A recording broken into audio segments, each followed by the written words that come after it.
Cassette Clinics. The Ideal Case Presentations by Dr. Ghanashyam Vaidya. You are listening to the Case Presentations in Medicine, Elementary System. A case of splenomegaly. A 24-year-old male Hindu patient, Kishore, working as a clerk, staying at Pune, comes with complaints of fever on and off since 3 months and a mass in the left upper abdomen since 1 month. The patient was apparently alright 3 months back. Since then, he has fever on and off, mild to moderate in degree, not associated with chills, lasting continuously for 2 to 3 days. In which conditions do you get such prolonged fever? In infections like tuberculosis, brucellosis, enteric fever, malaria, Kala Azar, and HIV infection, and non-infective causes like malignancies and collagen vascular disorders. What is a PUO? PUO, or pyrexia of unknown origin, is defined as a temperature of 38.3 degrees centigrade or above, persisting or recurring for more than 3 weeks, including a 7 days investigation in hospital without a cause being detected. Proceed. The patient has noticed a lump in the left upper abdomen about 1 month back, and it is progressively increasing in size since then. It is painless. What are the causes of lump in left hypochondrium? Splenomegaly, left renal mass, mass arising from the splenic flexure of colon and sometimes from the stomach. Regarding history of etiology of the fever, there is no history of chills and rigors. In which fevers do you get chills and rigors? Malaria, filariasis, urinary tract infections, cholangitis, and any abscess in the body, especially liver abscess, either amoebic or pyemic. Proceed. There is no history of headache, no history of malaria in the locality. The patient has not visited any endemic area of Kala Azar, no history of continuous high fever, no history of cough, expectoration, hemoptysis, chest pain or breathlessness, no history of exposure to venereal diseases. Regarding etiology of splenomegaly, there is history of bleeding of gums 8 days back. What are the causes of bleeding gums? Gingivitis and bad dental hygiene, scurvy, and all bleeding disorders like hemophilia, leukemias, idiopathic thrombocytopenic purpura, and patients on anticoagulant drugs. Proceed. There is history of bleeding of gums, no history of epistaxis or skin bleeding, no history of bone pains, no history of repeated throat infections or herpes labialis. What is herpes labialis? It is an eruption of vesicles over the lips due to infection by herpes simplex virus. It is commonly seen in immunocompromised patients like patients with HIV infection, leukemias, patients on steroid therapy, patients with diabetes, lobar pneumonias, and typhoid fever. There is no history of swellings in the neck, axilla, or groin, no history of recurrent jaundice or leg ulcers, no history of distension of abdomen, ascites, hematemesis, or jaundice, no history of joint pains. Where do you get joint pains with splenomegaly? Feltis syndrome in rheumatoid arthritis, subacute bacterial endocarditis, hemophilias with hemarthrosis, and systemic lupus erythematosus. Regarding history of treatment taken, the patient has taken only symptomatic treatment for fever, no specific treatment or investigations. Past history, there is no past history of fever or jaundice, no history of repeated blood transfusions. Personal history, the patient does not smoke or take alcohol, bowel and micturition habits are normal, appetite is reduced, sleep is normal. On general examination, the patient is moderately built and poorly nourished, afebrile, nails show pallor, no cyanosis or clubbing, tongue shows marked pallor, no aphthous ulcer, sclera shows no icterus, no edema, no petechial hemorrhages. When is pallor associated with splenomegaly? In hemolytic anemias, leukemias, hypersplenism, and chronic malaria. Can it occur in aplastic anemia? Only if some associated infection causes splenomegaly, such as malaria, Epstein-Barr virus infection, or infectious mononucleosis. Otherwise, splenomegaly is not a feature of aplastic anemia. What is hypersplenism? Hypersplenism is a condition characterized by destruction of all formed elements in the blood, that is RBCs, WBCs, and platelets, due to enlargement of the spleen. The criteria for diagnosis of hypersplenism are: number 1, anemia, leukopenia, and thrombocytopenia, either singly or in combination. Number 2, a large splenomegaly. And number 3, normal or hypercellular bone marrow. The last criterion is that the blood abnormalities should return to normal after splenectomy, which will prove that the spleen was destroying the blood cells. Why does the spleen destroy the blood cells? There is abnormal sequestration of the cells in splenic pulp where the blood cells are phagocytosed and destroyed. What are the complications of hypersplenism? Severe anemia, repeated or fulminant infections due to neutropenia, and spontaneous bleeding due to thrombocytopenia. Proceed. The vital signs are normal. Pulse is 80 per minute, regular, good volume and normal character, equal on both the sides. Blood pressure is 120 by 80 millimeters of mercury in the right arm in supine position. Respiratory rate is 20 per minute and jugular venous pressure is normal. On examination of the abdomen, on inspection, there is fullness and swelling in the left hypochondrium. The swelling extends towards the umbilicus and moves with respiration. There is no fullness of the flanks or fullness at renal angles. No abnormal pulsations or peristalsis. The umbilicus is pushed downwards and to the right. There are no engorged veins. Hernial orifices, scrotum and spine are normal. In which conditions do you see engorged veins over the abdomen? Portal hypertension, superior and inferior vena cava obstruction, and local veins over abdominal wall sarcomas. On palpation, the abdomen is soft, there is no tenderness or guarding. A lump is palpable in the left hypochondrium, left lumbar and umbilical regions. The lower border is just above the umbilicus. It is non-tender, firm, smooth, with rounded margin, and a notch is felt in the anterior border. It moves with respiration and fingers cannot be insinuated between it and the costal margin. It is not bimanually palpable and not ballotable. Can you test ballotability in this type of swelling? No sir, because it is touching the anterior abdominal wall. How did you palpate the spleen?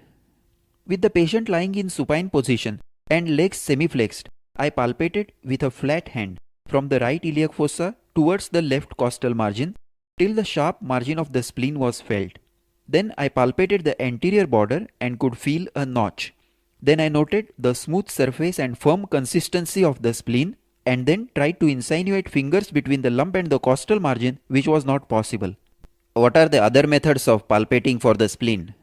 If spleen is not palpable in supine position, then to look for minimal splenomegaly, I will turn the patient to his right side. I will place my left hand over the left lower chest and dip the right hand under the costal margin, asking the patient to take deep breaths. Another way is to stand on the left side of the patient and hook the fingers of your left hand under the costal margin, supporting the lower chest by the right hand. And the last method is dipping method, which is used when there is ascites. The flat hand is placed under the left costal margin and the fingers are suddenly dipped in at the end of inspiration. This displaces the fluid temporarily and the enlarged spleen is felt by the fingers. How do you measure the length of the spleen? From the costal margin in left midclavicular line, in the direction of the right iliac fossa in deep inspiration. If the spleen is just palpable, is it significant? Yes sir, because the spleen has to enlarge at least 2.5 times its normal size to become palpable. Why is it palpable so late? Because it enlarges posteriorly first and then anteriorly and downwards. Why this is not a renal lump? Because this lump is anterior, touching the anterior abdominal wall, and fingers cannot be insinuated between the lump and the costal margin. There is no fullness of the renal angle, it is not bimanually palpable or ballotable, and it has a notch on the anterior border which is characteristic of spleen. How did you do the bimanual palpation? I kept my left hand posteriorly over the lumbar area with the tips of the fingers in the renal angle, and I placed the right hand over the right lumbar area anteriorly and palpated simultaneously with both the hands. If a mass is felt by both the hands simultaneously, then I will call it bimanually palpable. And what is ballotability? If the lump is not touching the anterior abdominal wall, then I will keep the anterior hand gently pressed and give a sudden push with the fingertips in the renal angle. If the mass hits or touches the anterior hand when pushed and falls back, I will call it a ballotable mass, a characteristic feature of renal lumps. Proceed. On percussion, there is dullness over the lump continuous with the splenic dullness. Where is the normal splenic dullness situated? Along the 9th intercostal space from the posterior axillary line. If the spleen is enlarged, there is dullness over the 8th and 9th interspace in the anterior axillary line. There is no shifting dullness in the flanks. Liver span is 8 centimeters with the upper border in the 6th intercostal space in the mid-clavicular line. On auscultation, normal peristaltic sounds are heard, no splenic or hepatic rub, no venous hum or bruit. On specific systemic examination, the respiratory system is normal, cardiovascular system is normal, CNS is normal. There are palpable lymph nodes in the upper deep cervical chains on both sides, 2 on the right side, 3 on the left side. They are non-tender, mobile and separate. There is no matting. No significant palpable lymph nodes in the axilla or groin.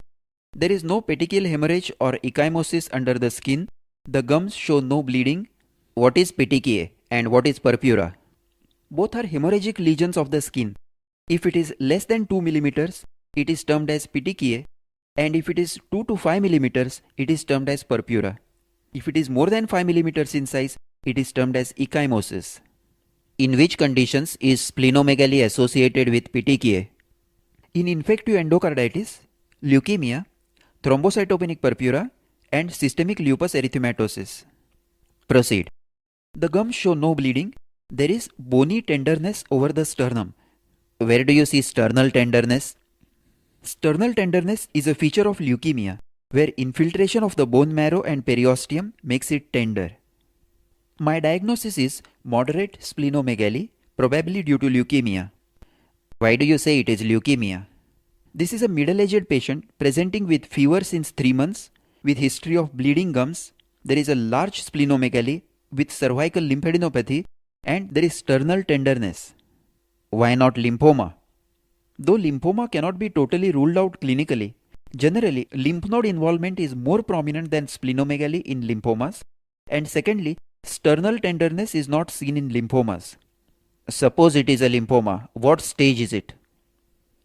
Stage 3B. Stage 3, as the involvement is seen both above and below the diaphragm in the form of spleen and cervical lymph nodes, and stage 3B because it is associated with fever and weight loss.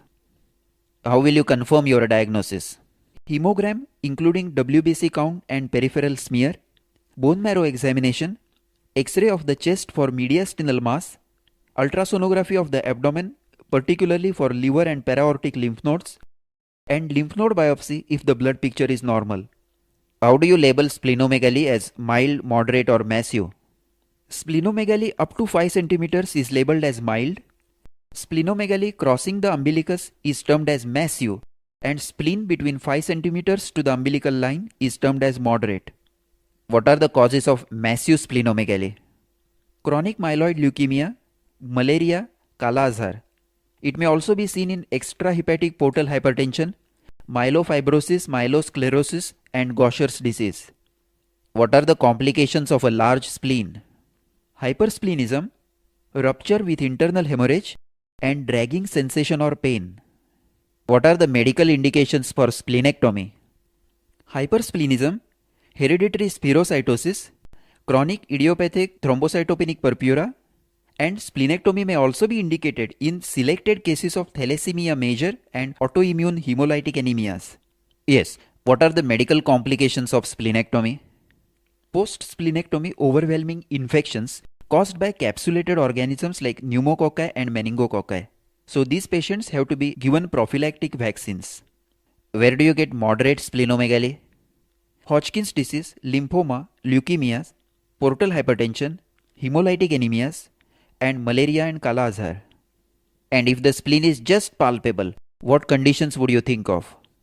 Enteric fever, hemolytic anemias, infective endocarditis, viral hepatitis, miliary tuberculosis, septicemia, and early stages of all the conditions that give rise to a large spleen like malaria, leukemias, lymphomas, and portal hypertension. Can spleen be tender? Yes sir, in infective endocarditis and in splenic infarcts, spleen may be tender. Now tell me, what are the causes of hepatosplenomegaly? Hepatosplenomegaly with mainly liver is seen in viral hepatitis, enteric fever, storage disorders, congestive cardiac failure, and constrictive pericarditis. And hepatosplenomegaly with mainly spleen is seen in infections like malaria, Kala-Azar, infectious mononucleosis, and miliary tuberculosis, and blood disorders like leukemias, lymphomas, and chronic hemolytic anemias. When do you see splenomegaly with lymph node enlargement? Hodgkin's and non-Hodgkin's lymphomas, lymphatic leukemias, infectious mononucleosis, miliary tuberculosis, and sarcoidosis. What is tropical splenomegaly? Tropical splenomegaly is a massive splenomegaly seen in endemic areas of malaria due to an abnormal immunological response to the malarial parasite. Presence of IgM antibody against malaria in the blood confirms the diagnosis. How do you treat it? By giving radical cure antimalarial treatment with chloroquine and primaquine, and if there is hypersplenism or pain due to an enlarged spleen, splenectomy is done followed by lifelong malarial prophylaxis. This is the end of the discussion on splenomegaly in the series of case presentations in medicine in the cassette clinics by Dr. Ghanashyam Vaidya.